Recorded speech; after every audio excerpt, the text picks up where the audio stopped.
কৃপণতা, কুটিলতা, সংকীর্ণতা, এই নমনীয়তাকে ঝেড়ে ফেলে ঈমানের বলে বলিয়ান হয়ে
ভাইয়েরা বন্ধুত্ব বরণ করছে।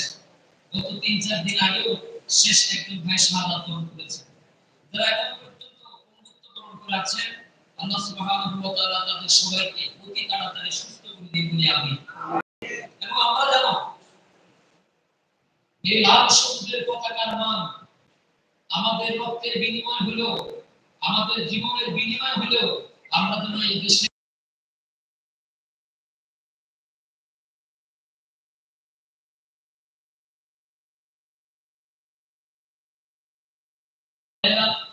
আমাকে একটি নির্দিষ্ট বিষয় দেওয়া হয়েছে যে তরুণদের উদ্দেশ্যে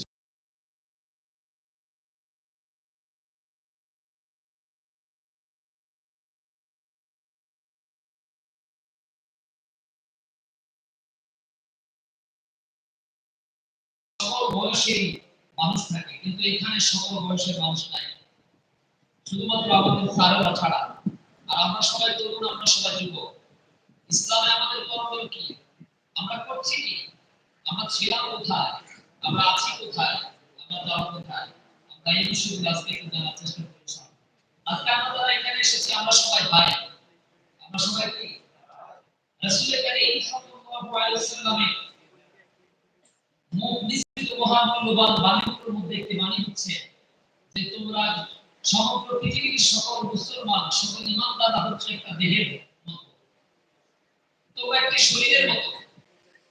তোমার দেহের কোনো একটা অংশে যদি ব্যথা অনুভব হয়, তোমার চোখে যদি ব্যথা অনুভব হয়, ইনিস্তাকা আইনুহু ইনিস্তাকা কুল্লুহু, তোমার চোখের মধ্যে যদি ব্যথা লাগে, ব্যথাটা শুধুমাত্র চোখের মধ্যেই সীমাবদ্ধ থাকে না, এই ব্যথাটা পুরো দেহের মধ্যে অনুভব হয়। বিষয়টা কি এমন না?